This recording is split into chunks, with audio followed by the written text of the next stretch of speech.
Good morning student. Online class में आपका स्वागत है। बीएसटीसी फर्स्ट ईयर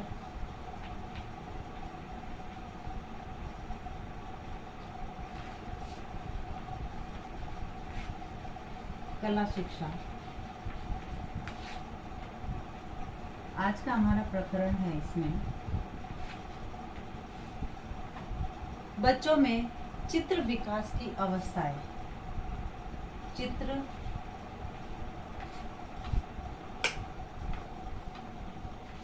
विकास की अवस्थाएं,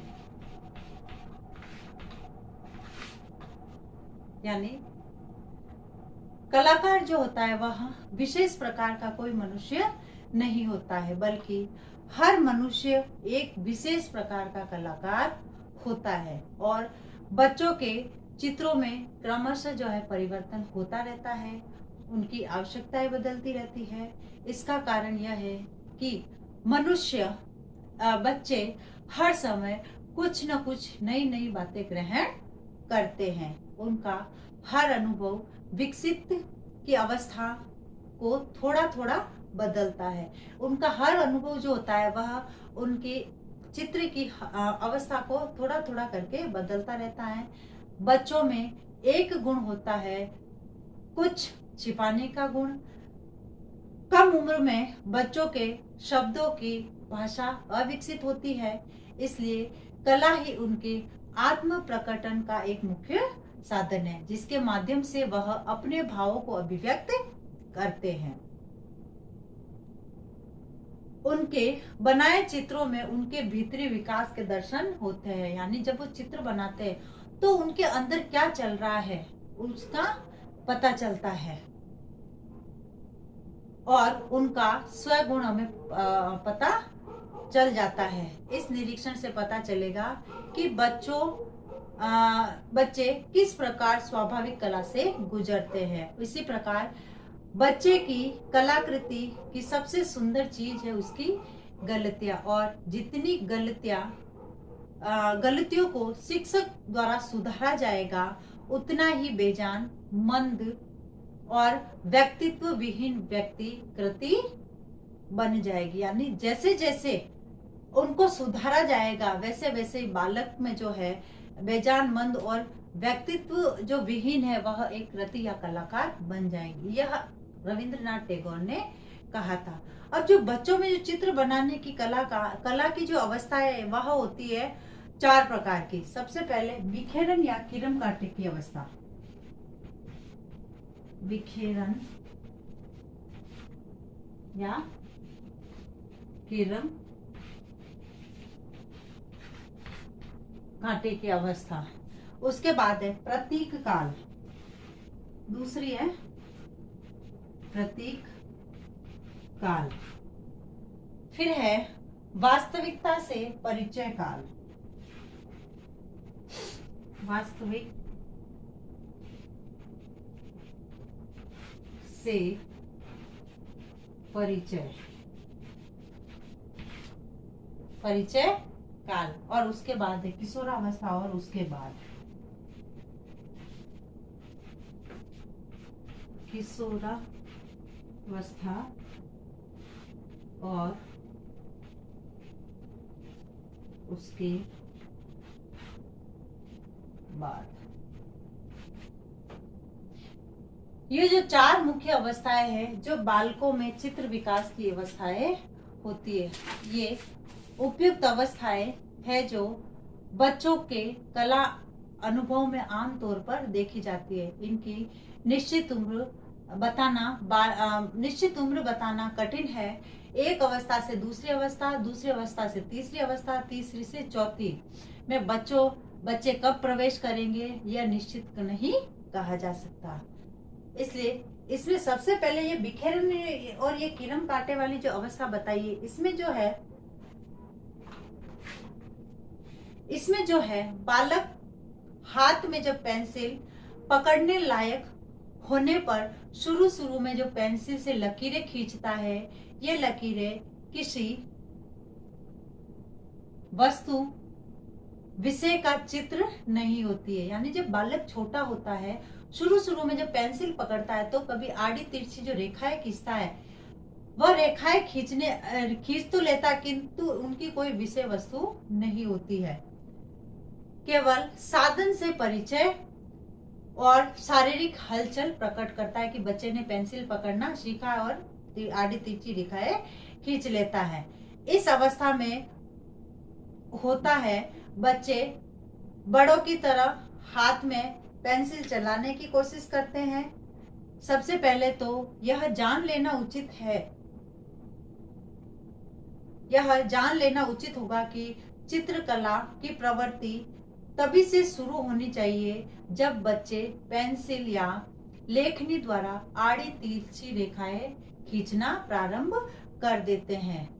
इस तरह किरम कांटे बनाना बच्चों के कला अनुभवों में सबसे पहला अनुभव होता है।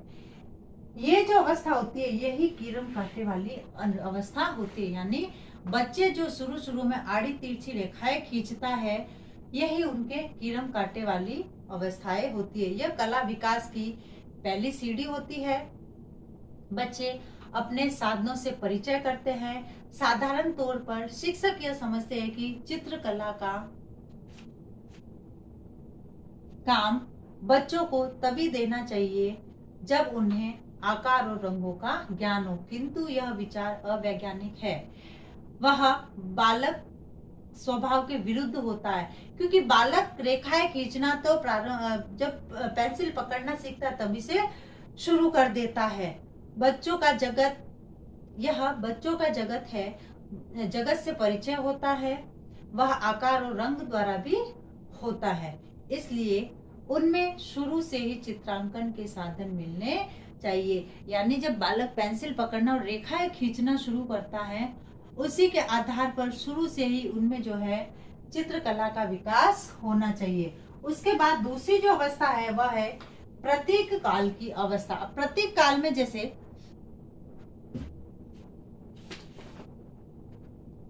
हाथ चलाने की शुरुआत करने के बाद वह बाहरी दुनिया के जो आकार है, आकारों से संबंध रखने वाले चित्र बनाना शुरू कर देता है। यानी वह कुछ इस तरह के आकारों द्वारा अपने अनुभव को प्रकट करता है।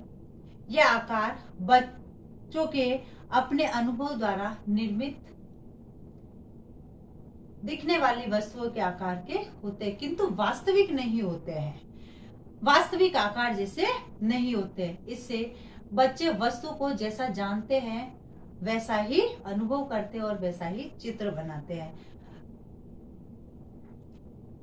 जैसी दिखती है वैसी, किंतु होता यह है कि जैसी दिखती है और वैसी होती नहीं है। वह अपने मन में चीजों के प्रतीक बना लेते हैं। जैसे उदाहरण के लिए आदमी के चेहरे के लिए, जब बच्चे आदमी का चेहरा देखते हैं, कोशिश करते हैं कि आदमी का चेहरा बनाना है, तो उसके लिए सबसे पहले इस अवस्था में वो गोल घेरा बनाएंगे। गोल घेरा बनाने के बाद उसके तीन चार जैसे छोटे छोटे निशान कर देंगे। यहाँ आंख बना दी, यहाँ बना दी, मुंह बना दिया, ऐसे नाक बना दिया। इस प्रकार से उसके चेहरे का प्रतीक बनाएंगे। इसी तरह ही चीज के प्रतीक नए नए अनुभवों के आधार पर उसके दिमाग में बनते हैं और बदलते हैं। उनकी इसी अवस्था को चित्र प्रतीक प्रधान होते हैं और बच्चे इस अवस्था तक अंतर्मुखी होते हैं। यानी वह जब चित्र बनाते हैं तो उस समय वह किरम कांटे वाली अवस्था से निकलकर दूसरी जो अवस्था है वह प्रतीक काल की अवस्था में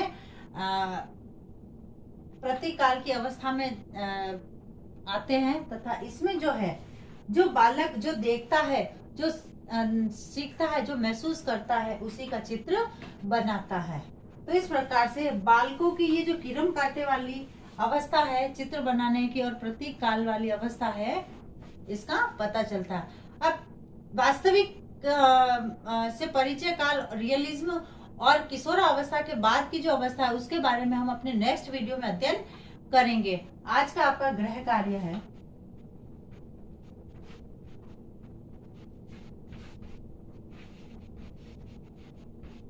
बच्चों में कीड़म कांटे व प्रतीक काल की अवस्था को समझाइए।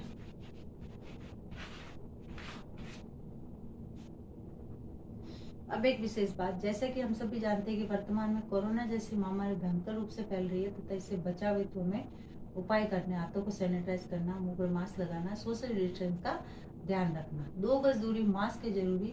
स्वस्थ रहे, सुरक्षित रहे, बी स्टैंड बी स्ट्रॉन्ग। धन्यवाद।